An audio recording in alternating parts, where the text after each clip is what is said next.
Festival season आते ही जहां पर मिठाइयों के मिलावटी चीज़ों के कई तरीके के मामले सामने आते हैं, वहीं इस मौसम में जो है डेंगू की बीमार जमकर होती है। अब हरियाणा में किस तरीके के हालात हैं, किस तरीके की सख्ती की जा रही है, हमारे साथ बात करने के लिए हरियाणा की स्वास्थ्य मंत्री मौजूद है आरती राव मैम।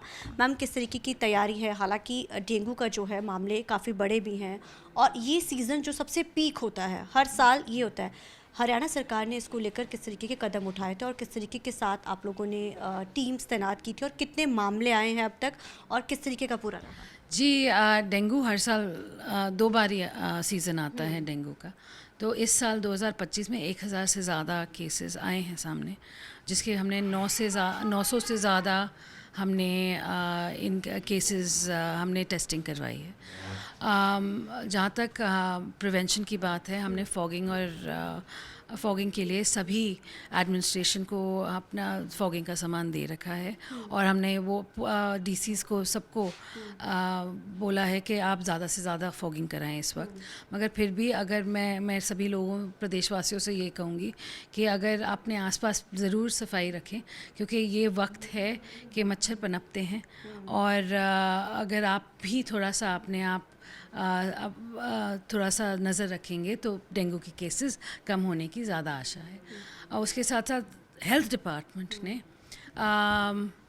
हमने आज के दिन 1000 से ज़्यादा बिस्तर सिर्फ डेंगू के लिए अलग रख रखे हैं और ब्लड बैंक्स सारे प्रदेश में ब्लड बैंक्स हर सिविल अस्पताल में आज के दिन है, तो प्लेटलेट्स की भी कोई कमी नहीं होगी। जी मैम, मिलावटी मिठाइयाँ बहुत ज़्यादा अमूमन इस समय में देखने को, क्योंकि इस फेस्टिवल सीज़न शुरू हो चुका है। बेशक सख्ती भी की जाती है सरकारों की तरफ से, लेकिन उसके बावजूद भी चीज़ें आती हैं, चाहे मिलावटी पनीर हो, क्योंकि मिठाइयाँ उसमें जब बनती हैं या चीज़ें घर में पकवान बनते हैं, तो उसकी सख्ती के लिए, उसके टेस्टिंग्स के लिए आप क्या स्पेशल कोई इस बार टीम्स वगैरह लगा रहे हैं? जी बिल्कुल, मैंने सारे डिस्ट्रिक्ट्स में, सभी डिस्ट्रिक्ट्स में एफएसओज़ की ड्यूटीज़ लगा रखी हैं और जहाँ एफएसओज़ ज़्यादा नहीं है, क्योंकि हम ज़्यादा और officers, food and safety officers लगाने की पूरी कोशिश कर रहे हैं, वहाँ सीएमओज़ की भी ड्यूटी लगाई है कि आप ज़्यादा से ज़्यादा सैंपल्स लाएं और उनकी टेस्टिंग करवाएं। और उन टेस्टिंग को 15 दिन में मुझे रिज़ल्ट चाहिए, ये नहीं है कि आप 2 महीने बाद रिज़ल्ट दो। तो विद इन 2 वीक्स हम रिज़ल्ट चाहिए, ताकि हम फिर उनके पर अगर फेल होते हैं सैम्पल्स तो उन पे एक्शन ले सके। मैम, एक्शन क्या इतने सख्त होंगे इस बार की दोबारा, क्योंकि कई लोगों की इससे जान भी चली जाती है, बहुत सारी चीज़ें भी आती, तो क्या ऐसी कोई नियम बना दिया जाएगा आपकी तरफ से या कुछ ऐसा होगा कि जो कि आने वाले समय में एक एग्जाम्पल सेट हो जाए? जी एक्चुअली फूड एंड सेफ्टी अभी जो नियम हैं वो सेंट्रल गवर्नमेंट से बने आए हुए हैं, तो हम उधर तक ही जा सकते हैं जहाँ तक पॉलिसी अभी अलाउड है। बट हाँ, आने वाले वक्त में अगर चांस मिला तो ज़रूर मैं ज़्यादा सख्ती चाहूँगी इस मामले में, ताकि लोग भयभीत हो जाएं कि ऐसी चीज़ कभी करें ना।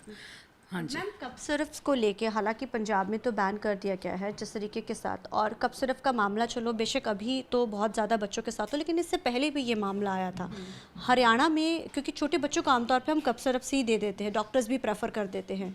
तो कोई टेस्टिंग या कुछ स्पेशल ऐसा कि टोटली इसको बैन करके या फिर कुछ ऐसा उसका निकाला जाए, कोई ऐसी आपकी विभाग के साथ कोई बैठक हुई या फिर WHO के साथ? आपने ड्रग ऑफिसर्स को बोला है कि अपनी सैम्पलिंग करें और जो भी हमारे यहाँ जो हम कॉफ सिरप देते आए हैं उनमें कोई मिलावट ना हो।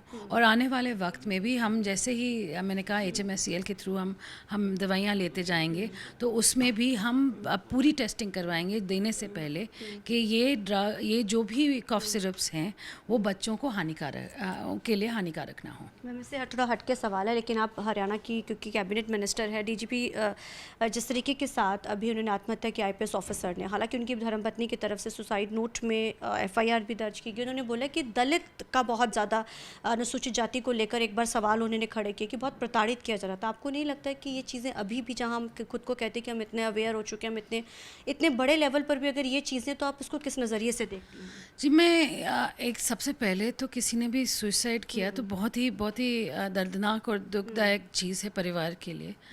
सबसे पहले तो मैं शोक ज़रूर करूँगी उसका, और साथ साथ मैं कहूँगी क्योंकि ये इतने बड़े अफसर थे और उनकी उनकी धर्मपत्नी भी अफसर हैं, तो अंडर इन्वेस्टिगेशन है पूरा मामला, उन्होंने शायद दर्ज कर रखा है एक FIR, उसमें काम होगा। और जब अंडर इन्वेस्टिगेशन है तो फिर पुलिस अपना अच्छा तरीके से काम करेगी। धन्यवाद मैम। तो ये थे हमारे साथ बात करने के लिए आते रहो। कैमरामैन अर्जुन के साथ चंडीगढ़ से TV9 के लिए अमनप्रीत कौर।